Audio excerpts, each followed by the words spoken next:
Hola a todos, en esta ocasión haremos un resumen de lo que veremos en el auxiliar 4, que son los conceptos básicos de regresión lineal. También veremos teoría asintótica, pero como pasamos teoría asintótica en el auxiliar pasado, en esta ocasión nos limitaremos a la regresión lineal.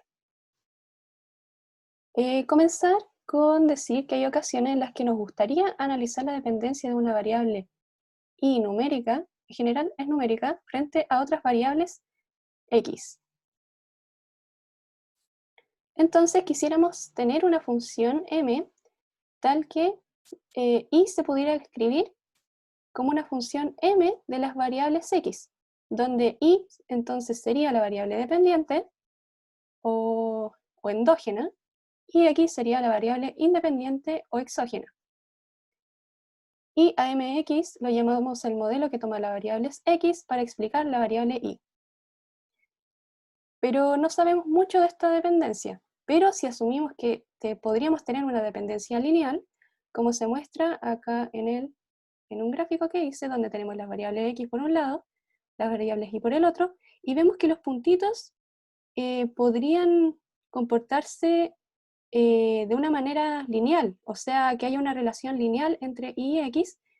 Entonces nosotros quisiéramos modelar esa recta que me expresa la relación lineal, ¿no? Por el m de x que yo quiero conocer, que en este caso, como dijimos, tendría una forma lineal, que sería un coeficiente a más otro coeficiente b multiplicado por el x de las variables independientes, lo cual me daría el y que yo quiero conocer, ¿no? Pero no sabemos a priori los valores de a y b, pero sí sabemos que queremos un modelo que represente o se ajuste a la realidad, o sea, que me prediga muy bien lo que sería mi variable y, ¿no? A partir de las variables x. Entonces, lo que queremos hacer es un problema de optimización que me minimice la esperanza del cuadrado de la diferencia de y con el modelo m que yo tenía antes, ¿no? Teniendo en cuenta que estas serían mis variables reales, ¿no? Y este es el modelo que yo quiero encontrar para predecir y. Y esta es una esperanza condicionada a x, ya que considera los casos en que yo tengo las variables x para construir mi modelo. Entonces, resolviendo este problema de optimización, llegamos a los siguientes resultados, donde tenemos que a, le puse un asterisco para representar que son los valores del óptimo, es la media de x menos b asterisco, el otro óptimo, por la media de y, mientras que el b asterisco es la covarianza de x, y partida de la varianza de x. Entonces, ahora tenemos los valores de a y b. Entonces reemplazamos en nuestro respectivo modelo con forma lineal. Y este modelo tiene un nombre particular que es modelo lineal poblacional. ¿Por qué? Porque toma parámetros poblacionales para construirse, como la media y la covarianza y la varianza, ¿no? Pero aquí tenemos un problema de la estadística, en realidad que lo tomamos antes, ¿cierto? Que no podemos contar con los datos poblacionales porque es muy costoso acceder a todos ellos, contamos solo con muestras. Entonces, ¿qué hacemos? Estimamos, ¿cierto? Ya. Y es así como llegamos al estimador de mínimos cuadrados ordinarios, por sus siglas MCO, o también puede llamarse OLS, por sus siglas en inglés, o modelo de regresión lineal, el cual se puede escribir de la siguiente forma, como nuestra variable y dependiente es igual a un coeficiente B0 estimado más un coeficiente B1 que multiplica x más una componente epsilon que se denomina residuo. Entonces, nosotros lo que queremos es reducir este residuo de acá, porque si lo reducimos lo más que se pueda, vamos a tener una variable y que se puede explicar por esta parte de acá, o sea, por los x que yo dispongo, ¿no? Entonces hagamos eso, reduzcamos el residuo, para lo cual hacemos un problema de optimización que me va a minimizar los residuos que tengo al cuadrado. ¿Por qué al cuadrado? Porque no quiero tener problemas con los signos de este residuo. Entonces, yo puedo reemplazar por este término que está acá, que es lo que vale mi residuo cuando paso esta parte de aquí a la izquierda. Eso al cuadrado. ¿Y qué me da esto? ¿Qué resultados tenemos? Obtenemos que el beta 0 estimado va a ser el promedio de I, promedio de las muestras, menos el beta 1 estimado por el promedio de las X. Y tenemos que este beta 1 es equivalente a este término que está acá, partido por este otro término que está acá, que no lo voy a leer porque es redundante. Ustedes lo pueden ver.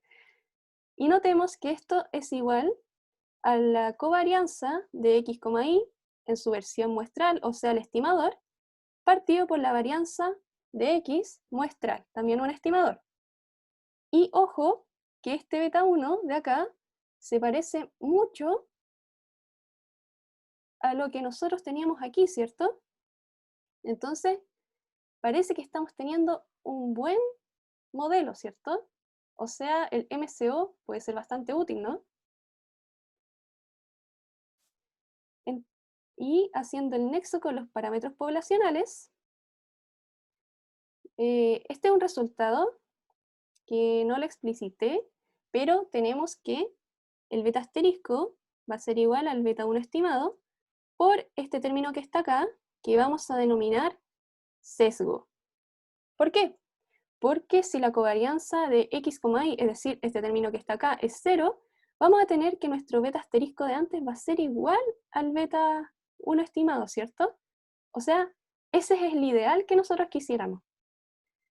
También vamos a tener una serie de definiciones que tiene que ver con el valor predicho, que se va a denotar con una I sub I gorrito, que va a ser igual al beta 0 estimado más el beta 1x, excluyendo los residuos que habría acá a la derecha.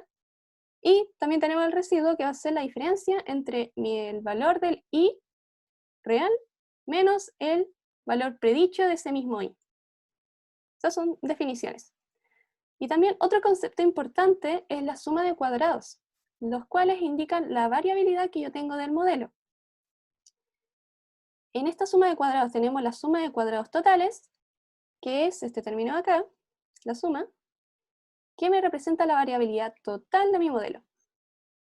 También tenemos el SSR, que me representa la variabilidad de la regresión, que es realmente la variabilidad que está dada por las variables X que yo estoy escogiendo para armar mi valor predicho Y. Y también tenemos la suma de los cuadrados del error, que es la suma justamente de los cuadrados del error, que se puede descomponer de la siguiente forma, que nos representa la variabilidad del modelo que está explicada por el residuo, es decir, por las variables que no estamos considerando, ¿cierto? Porque la diferencia entre el valor predicho y mi valor real me puede estar diciendo algo sobre lo que no estoy considerando, es decir, sobre las variables X que yo estoy omitiendo acá. Información que yo puedo no estar viendo. Más adelante lo vamos a ver con más calma y más detenimiento, eso, ¿cierto? Y se va a cumplir que la variabilidad total de mi modelo va a ser igual a la variabilidad de mi regresión más la variabilidad que me da el residuo. También tenemos el ratio R cuadrado, que es la proporción de la variabilidad que está explicada por las variables que considera el modelo, es como lo que estaba diciendo antes, ¿no?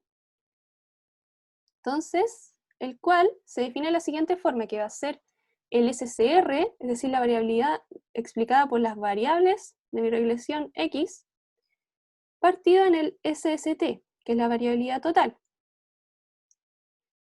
Entonces podemos tener distintos casos, ¿no? Cuando el R cuadrado es cercano a 0, podríamos decir que la variabilidad del modelo se explica por variables no incluidas en mi X, es decir, ahí está mal dicho, debería ser el residuo, ¿no? Oh, y debería ser el residuo, eso está mal. Y si el r cuadrado es cercano a 1, la variabilidad del modelo se explica por las variables x que yo sí estoy considerando en mi regresión. Bueno, y así finaliza el resumen. Espero que le haya quedado claro. Voy a arreglar ese error de ahí porque debería decir residuo. Y eso, nos vemos el viernes en auxiliar. Que esté muy bien. Nos vemos.